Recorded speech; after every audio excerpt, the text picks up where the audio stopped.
আসসালামু আলাইকুম। আজকে আমরা দেখব যে খুব সহজেই কিভাবে একটা তারিখ থেকে বার বের করা যায়। তো এর জন্য আমাদের একটা কোড মনে রাখতে হবে। কোডটা হচ্ছে যে 144 025 036 এবং 146। তো এই কোডটি মনে রাখা খুবই সহজ। যে আমরা যদি তিনটি সংখ্যার এক একটা গ্রুপ করি, আমরা যদি 12কে বর্গ করি তাহলে পাবো হচ্ছে 144। আবার যদি 5কে বর্গ করি তাহলে পাবো হচ্ছে 25। যেহেতু আমরা তিন সংখ্যার একটা গ্রুপ নেব এই জন্য 25-এর পূর্বে একটা শূন্য দেবো। আবার যদি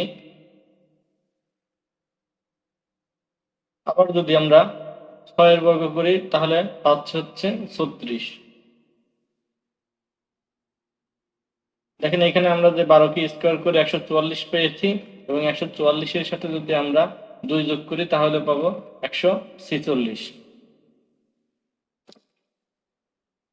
আর একটা বিষয় আমাদের মনে রাখতে হবে যে শনিবারে আমরা শূন্য দ্বারা প্রকাশ করব এবং শনিবার থেকে যে ফ্রাইডে আছে সেটা যথাক্রমে 0, 1, 2, 3, 4, 5, 6 এভাবে নিব। চলুন আমরা সরাসরি বার বের করার নিয়মে চলে যাই। দেখেন প্রশ্নতে বলা আছে যে 1971 সালের 26শে মার্চ কি বার ছিল। তো এর জন্য আমরা সবসময় যে এই সালটা থাকবে এই সালটা থেকে আমরা 1900 বাদ দিব। যদি 1900 বাদ দিই তাহলে আমরা পাবো হচ্ছে 71। এই যে 71 সংখ্যা পাইলাম, এই 71 সংখ্যাকেই আমাদের লিপ ইয়ার কিনা বের করতে হবে। এর জন্য আমরা 4 দ্বারা ভাগ দেবো। 4 দ্বারা ভাগ দিলে আমরা দেখতে পাচ্ছি এখানে 17 পেয়েছি এবং ভাগশেষ ছিল হচ্ছে আমাদের 3। তাহলে আমরা বলতে পারি এই বছরটি লিপ ইয়ার বছর ছিল না। এরপরে আমাদের 4টা সংখ্যা যোগ করতে হবে। এখানে যে আমরা 1971 থেকে 1900 বাদ দিয়ে যে সংখ্যাটা পাইলাম সেই সংখ্যাটা নেব। এই যে 4 দ্বারা ভাগ করে যে ভাগফল পেয়েছি সেই সংখ্যাটা নিব। যে তারিখটা ছিল সেই তারিখটা নিব। আর লাস্টে আমাদের যেই মার্চ মাস ছিল, মার্চ মাসের জন্য যে কোডের মান ছিল সেই মানটা ছিল হচ্ছে 4, সেই মানটা নিব। এরপরে আমরা সবগুলো সংখ্যা যোগ করব। যোগ করে আমরা মান পেলাম হচ্ছে 118। যেহেতু আমরা বার বের করবো 7 দিনে, যেহেতু এক সপ্তাহ, এই জন্য আমরা 7 দ্বারা এই সংখ্যাটাকে ভাগ দিব।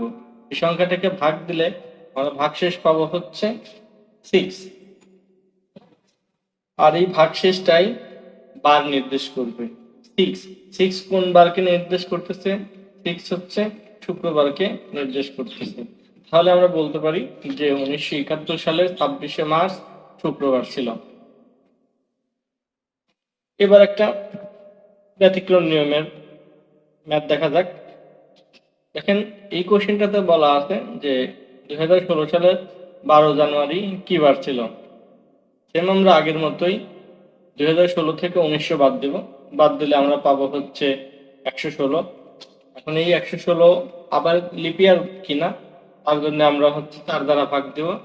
তো ভাগ দিয়ে দেখছি যে এখানে ভাগশেষ ছিল হচ্ছে 0। তার মানে এটা একটা লিপিয়ার বছর। এখন কথা হচ্ছে যে লিপিয়ার বছরে কি করতে হয়। লিপিয়ার বছরে ফেব্রুয়ারি মাসের সাথে 1 যোগ করে 29 দিন করা হয়। কিন্তু এখানে এখানে দেখেন আছে যে হচ্ছে 12 জানুয়ারি। এই 12 জানুয়ারিতে কি এখনো লিপিয়ার আসছে? না, আসেনি। আবার যদি এমনও হতো যে 21 ফেব্রুয়ারি, তো 21 ফেব্রুয়ারিতেও কি আমরা একদিন যোগ করতাম? করতাম না। অর্থাৎ ফেব্রুয়ারি মাসের 28-এর সাথে আমরা একদিন যোগ করে 29 তারিখ পাই। কোন দিনে লিপিয়ার বছরে এই একদিনটা যোগ করতেছি? 29 ফেব্রুয়ারি। অর্থাৎ এর আগে জানুয়ারি মাসে বা ফেব্রুয়ারি মাসে কোনো ডেট থাকলে সেইগুলোর ক্ষেত্রে আমরা 29 থেকে 1 বিয়োগ করব। বিয়োগ করে আমরা পাইলাম এই ক্ষেত্রে 28। এখন আগের মতোই আমরা আবার এই 4টি সংখ্যা যোগ করব। এই 116, এই 28, 12 আর জানুয়ারি মাসের জন্য কোডের যে সংখ্যা ছিল সেটা হচ্ছে 1। এখন এই চারটা সংখ্যা যদি আমরা যোগ করি তাহলে পাবো 157। যেহেতু আমরা তারিখ থেকে বার বের করবো, সেজন্য আবারও আমরা এই 157কে 7 দ্বারা ভাগ করব। 7 দ্বারা ভাগ করলে আমরা ভাগশেষ হিসেবে 3 পাবো। এখন এই 3 কোন বারকে নির্দেশ করতেছে? এই 3 হচ্ছে মঙ্গলবারকে বা টুইসডেকে নির্দেশ করতেছে। অর্থাৎ আমরা বলতে পারি যে 2016 সালের 12ই জানুয়ারি ছিল মঙ্গলবার। এ পর্যন্তই। ভিডিওটি ভালো লাগলে অবশ্যই লাইক করবেন, শেয়ার করবেন এবং সাবস্ক্রাইব করে আমাদের পাশেই থাকবেন। ধন্যবাদ সবাইকে।